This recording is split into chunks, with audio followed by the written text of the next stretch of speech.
আসসালামু আলাইকুম। এটা আমার প্রথম ভিডিও ব্লগ। আমি আজকে আপনাদের নিয়ে এসেছি আমাদের গ্রামের গরুর হাটে চারিপাড়া বাজারে।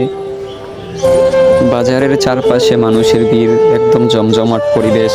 তো আমি আপনাদেরকে দেখাবো চারিপাড়া পুরো গরুর হাট ঘুরে ঘুরে। তো আপনাদেরকে উদ্দেশ্য করে বলতে চাই, যারা আমার ইউটিউব থেকে দেখছেন আবু মুসা আশারী অফিসিয়াল চ্যানেল থেকে, তো অবশ্যই চ্যানেলটি সাবস্ক্রাইব করে দেবেন। এবং যারা আমার ফেসবুক পেজ থেকে দেখছেন অবশ্যই পেজটা ফলো করে দেবেন এবং লাইক কমেন্ট শেয়ার করে আপনার মতামত জানাবেন কেমন হয়েছে। যেহেতু এটা আমার ফার্স্ট ব্লগ, একটু ভুল হতেও পারে, আবার আমি কথা বলতে কিছুটা লজ্জাবোধ করতেছি এবং আমার ফেস দেখাতে লজ্জাবোধ করতেছি, যেহেতু প্রথম ব্লগ, তাই আমি ফেস দেখালাম না। পরবর্তী ভিডিওতে ইনশাল্লাহ আমি আমার ফেস দেখাবো, আমার চেহারা আমি আপনাদেরকে দেখাবো।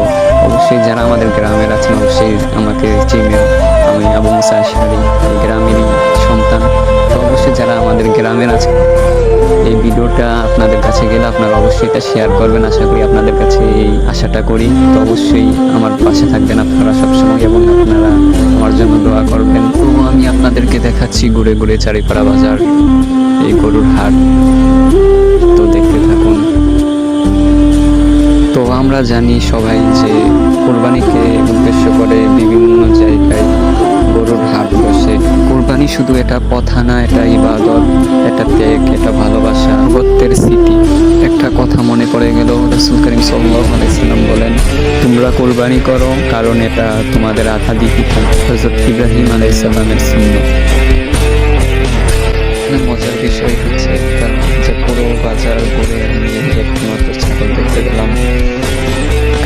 গরুর হাটকে কেন্দ্র করে বিভিন্ন দোকান বসে, চটপটি, ফুচকা, ঝালমুড়ি, বিভিন্ন দোকান, যা বাজারটাকে আরো জমজমাট করে তোলে।